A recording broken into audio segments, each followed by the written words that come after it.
I am so excited to introduce you, if you don't already know, author Ann Harrison. And we're going to talk about a lot of things today, but the main thing we want to touch on is her devotional that was released in July called Praying Through the Seasons, Seven Aspects of Prayer and Communication with God. Welcome, Ann, to Between the Lines. I'm so excited to be able to chat with you today. Oh, I'm so excited to be here. Why don't you just launch in and let's talk about this? I know that you've written other things, so let's start with your journey through what you were writing and how you've come to this place where you are today.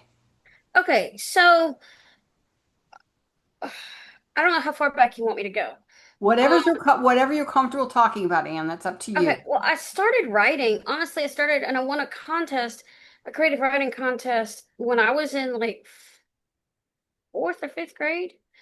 And I started dabbling in writing a little bit when I was in high school. Um, but the real thing, the real reason I started taking writing seriously is because I listened to a book on it was called New Stories from the South. It was the 2001 edition. And Lee Smith, who was the editor, was talking about how one of her students said she couldn't write. And she illustrated how she taught that student to write. And it really sparked my creativity. But at that time, I do not talk about that book because that was in a very serious struggle in my life. I was going through verbal abuse at that time. So I was writing from a place of emotion, I think. Okay. And well, I did that before too, because when I published my after I got a divorce from that first husband, I don't want to talk about too much negative here, but um I wrote a book called A Journey of Faith, which let me let me give you this caveat here. Do not use vanity presses. They will take you for a ride or give you a run for your money. And I did that. Although the second one cost me less, editing was bad, all that kind of stuff. So I don't recommend it. But then, and that's when God told me I started trying to work that book into several different aspects of thriller because, Christian thriller, Christian psychological thriller, none of it was working. And the research for the suspense part of it was, oh, it was grueling. So, and that's when God told me write for kids. And that's when I started doing the speculative fiction, mystery kind of thing. But I was still writing from a place of emotion Mhm. until because I went through another marriage that had I could see the red flags. So I got out that one before it got really bad. But I still had the anxiety and situational depression. And then when my daughter came to live with me for 6 months, it's the whole I didn't really quote unquote spiral, but my confidence was low and I just could not. I There were days where I thought, "Oh, I'm fine. I don't need help." And then there were days where like I had lack of motivation or I was overwhelmed and got really frustrated easily. So I'm like, and God said, "You need help." So I'm gonna be honest.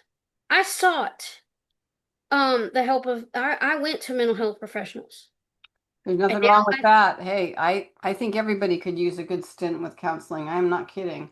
well, not only the counseling, but for me, um, I'm on 5 milligrams of Lexapro for anxiety.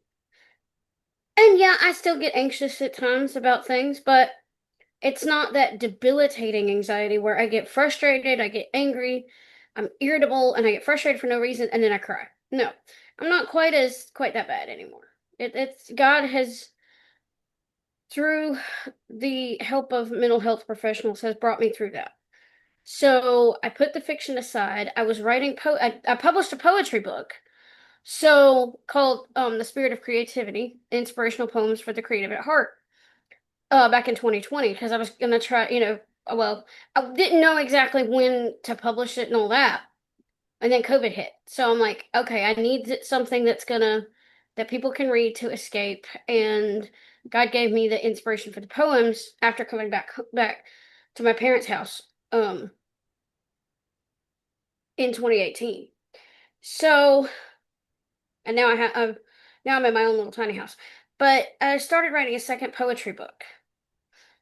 And during a networking session, get this, the Lord told me, He said, I need you to write a devotional to go with this poetry book. Shocker. I'm going, wait, what? How? And you know what? He laid the basic foundation of how the book was supposed to be laid out Hmm. to me. And then I, there's another story there too, because in 2023 or 24, God prompted me to join Christian Book Academy because I've been following them, CJ and Shelley Hits. And so I couldn't do it on the laptop because I only had one screen reader, which is text to speech output. Well, let's just so people know, Anne, when you say that, Anne is blind. So along with all the other challenges she has, I think that if they don't, they may not know that. So when you're talking about your text to reader, that kind of thing, that's important for them to know. Oh yeah, I did not say that. I should have. That's okay. But some people say, well, don't tell them you're blind at first. Anyway, It's that's a whole nother topic for another day. yeah. I could rant about that for hours. And then I have other people say, "Oh, you can tell them. You might as well tell them that's a good marketing tool."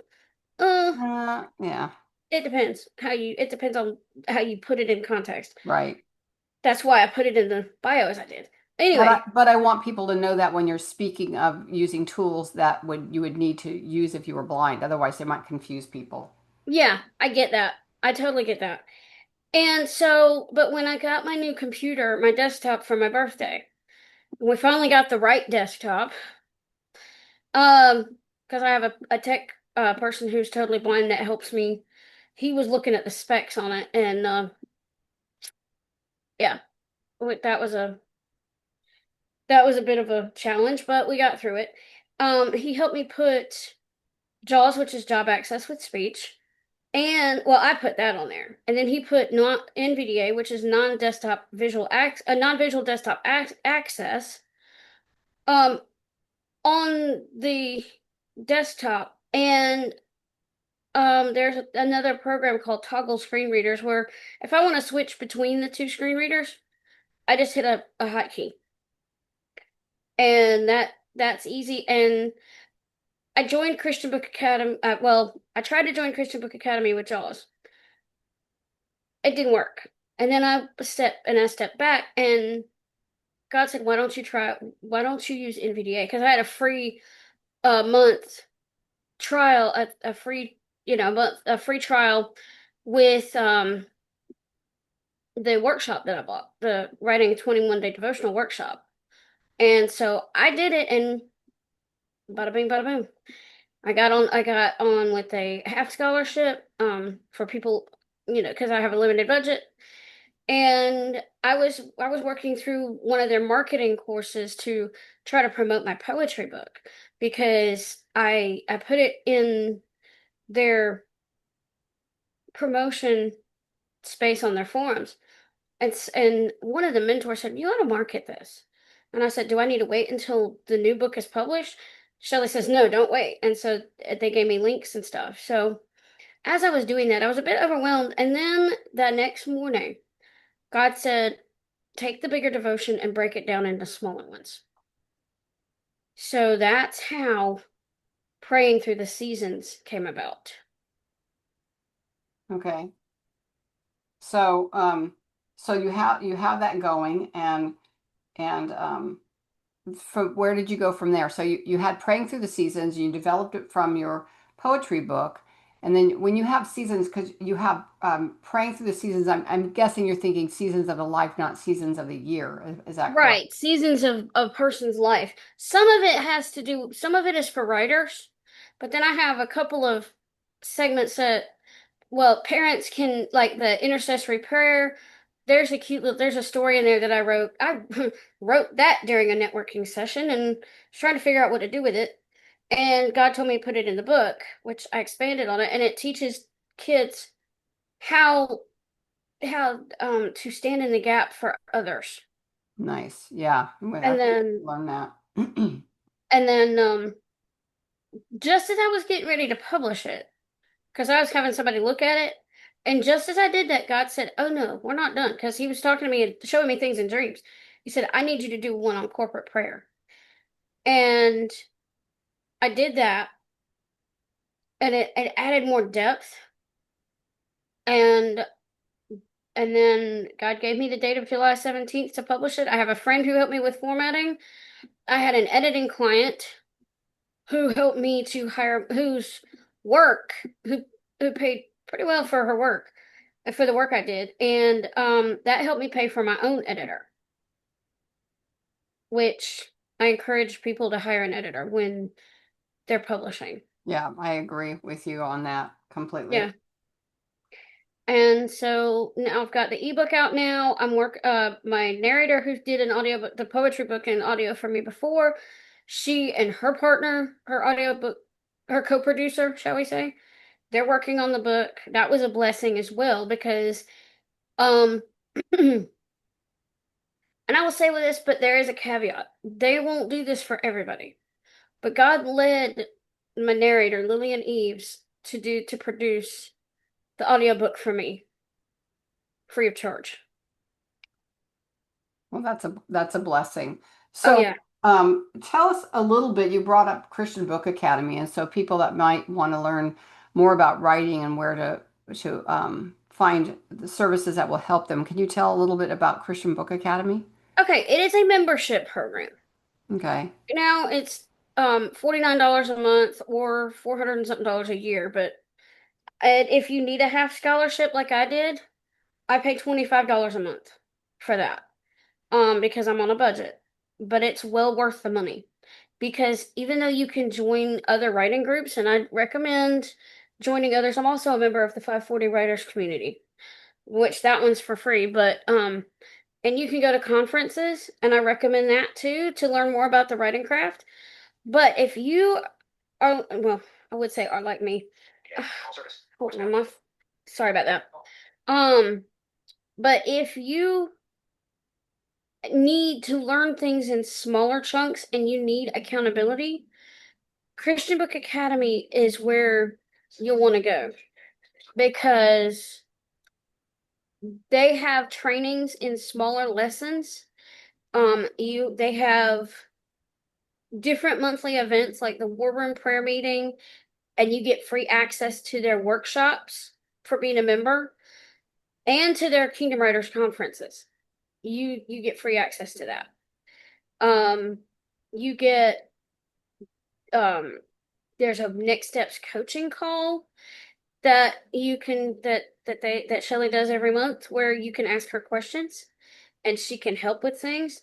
There's also the 2 day the writers retreat, which is virtual writers retreat, which is basically Shelly and CJ kick it off, and then Deb Butterfield she hosts it after the kickoff devotional and breakout sessions, and she um and you we write for 50 minutes and then we take a 10-minute break.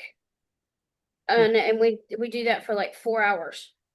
If but you don't have to stay, you can come and go as you please, but it's there to help you with writing accountability. And there's also another thing I absolutely love about it is progress pods, which means you sign up um for a progress pod which has up to 8 people, and we meet on Zoom at as a designated time every week. Like the one I'm in, we meet Tuesday mornings at 10 Eastern. And we talk about our highlights, insights, see highlights, insights, and uh It's well, I okay. think it's highlights That's and fine. insights, yeah. And So, prayer. so for somebody just starting out or who doesn't have background in learning the craft of writing, who needs accountability, who needs somebody to help them to be disciplined, the Christian Book Academy would be a good fit for most Oh of those yes. people. That Oh would yeah. be Yeah. so moving from that then, knowing that you have challenges with the writing, and I know you have all these programs going out, what makes it, what is I think the most challenging part of being a writer for you in where you are with your disabilities or even just you've been through so much, Anne, and we're not talking about just having a disability, which is huge in itself, but going through the anxiety and the abuse and the things that you have to come out of could be very debilitating. And I understand that God has done in you and through you and with you is what's inspired your writing, which is huge. So with all that being said, what is the biggest challenge for you as a writer? Sometimes, and there are like in the summer, I have a season sometimes where it's hard to write. Because, for example, like I say, summer is the loudest season of the year for me. The window unit, air conditioning, all the noises outside. Sometimes it's distractions Mm-hmm. from day to day. That's the biggest challenge. But one thing God has actually taught me to do that was a challenge just in everyday life is do handwriting. When I was, oh, that's a story in itself. When I was going through vocational rehabilitation training, I was taught by an independent living specialist training, a vocational rehabilitation teacher. I was taught by teachers through the years how to do my handwriting. It still was a mess because they wanted me to practice writing my name. Ugh, that's like I'd do it on one page and then I'd hit a wall because it's like, oh, I don't like this. I do not like this. I know I got to learn it, but I hate it, and I don't like to use that word, but that's how I felt about that process. But then a couple of years ago, I was listening to well, actually before that, when I was writing my speculative fiction, God said, "Get a notebook and a pencil. We're gonna draw the world. You're gonna," and I could envision it, but I had to draw it, even though I couldn't see what I was drawing. I could feel it on the back of the page. But Mm-hmm. even so, it was like putting the image that I had of the world onto paper was fun. It was creative, it was inspirational, and it was inspiring. I was able to write. And I know this is totally going off your question, but I was able to write my descriptions and weave it into the story.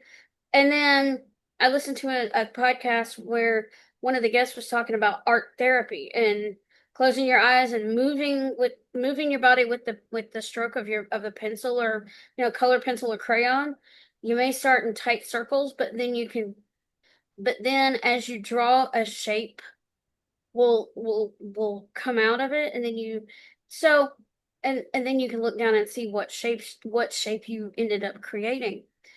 And so I ended up drawing what to me looked like two doves. And then after I started drawing like from the Bible and things like that, God said, "Now let's practice handwriting. You know the letters. You know some of them, and we can work through others." So I started handwriting, and yes, I have all these tools for the blind, clipboard with a writing guide. I have a signature guide. But I've discovered that since I read Braille, as I write, I can use a similar I created a similar tracking system like I use for Braille, where you have one hand reading and the other following. Well, I have a pen or pencil. Actually, I'm just gonna. I don't have the paper, but I'm gonna illustrate. Let's say I have the pencil in my hand and I have my two fingers like this Well, on the page. we don't have video of you, and we just Oh, have your picture up on there. I have no oh, oh, video. oh, oh, hold on. I'm sorry. That's okay. I thought maybe that was done on purpose. No, I didn't realize my camera wasn't on. But anyway, so I've got my fingers on a page and my pencil, and I'm writing, and I'm doing it like this, and I have my thumb at the bottom of the page if I'm close to the bottom as a reference point. Okay. Well, it just seems like you have an amazing connection with the Lord, and I think that helps you through your writing.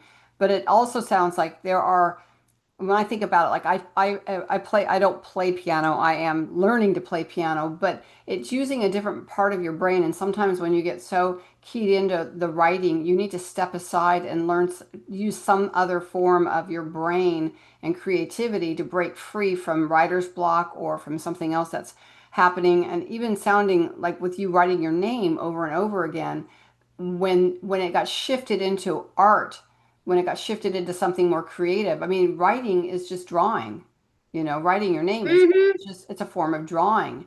It's just taking it from one thing to another, and I think it opens up the brain to be able to unlock some of those challenges that we have when we can step away and do something else for a while, something creative, something that will get us out of our head, for lack of a better term, and move into some other direction so we're able to create better.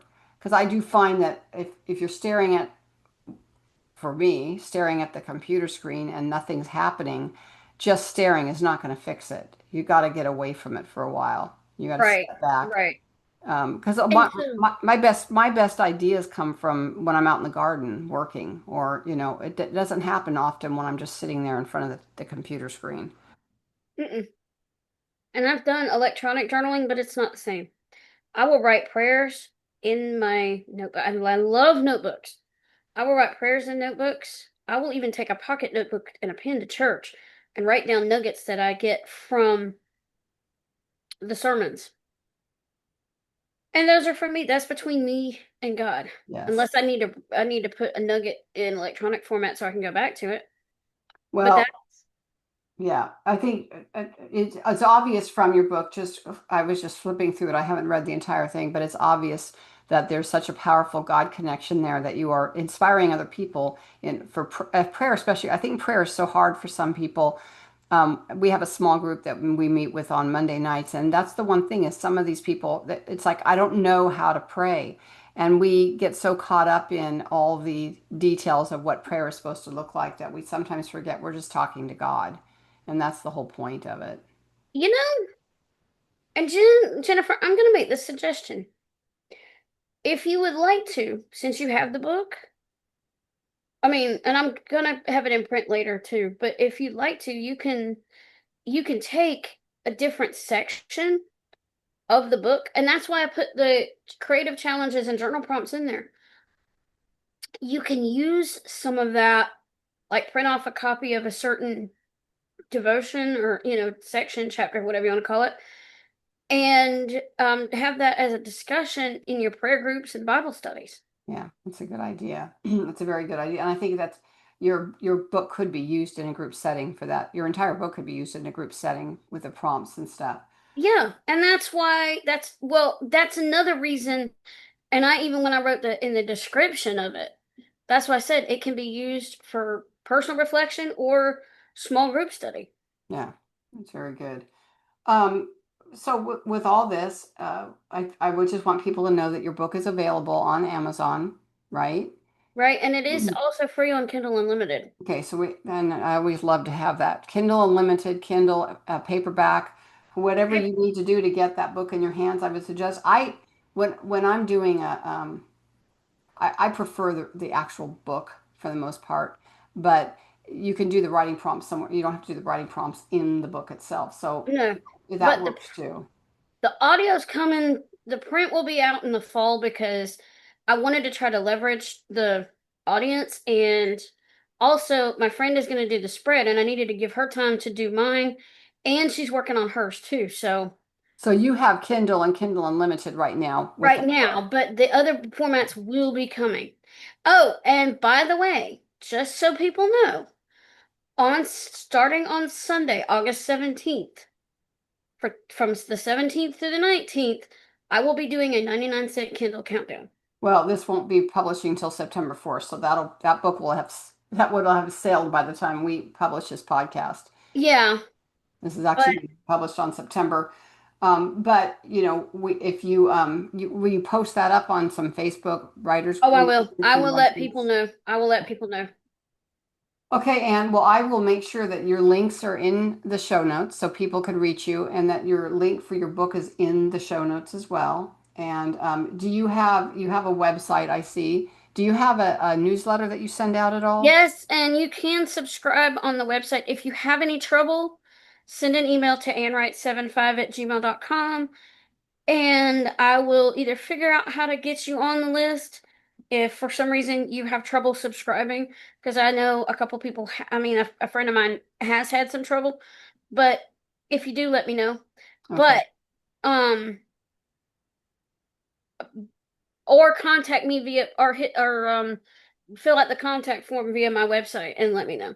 Okay. And Those emails come down to me as well. do you have a lead magnet for I'm working on that. I've got a couple of freebies on my free downloads page, but I'm actually working on one specific one with journal prompts okay. that go along with the book. I've got it ready. I just got to get it uploaded. Well, maybe by the time this podcast is published, it will be there. So, Yes, it will. okay, Anne, I will put all that in the show notes. I appreciate your time. It's been a pleasure speaking with you again. I'm excited about this book. I think it could make such a big difference for people. So, thank you for your Yes. heart and for just being, honoring the call that God has put on your heart. Thank you so much for that. I pray that this will be a blessing to you, that, things will go well and your book is well received. And again, thank you so much for chatting with me today. And thank you so much for having me. This has been fun. Well, good. Well, okay, we'll talk again when the next time another book comes out. And I'm working on one called A Time to Journal. Wonderful. Good. I think Yep. I love the whole journaling thing. I think it's important. Yep. Okay, Anne, thank you so much. God bless you. You too. Bye. Bye bye.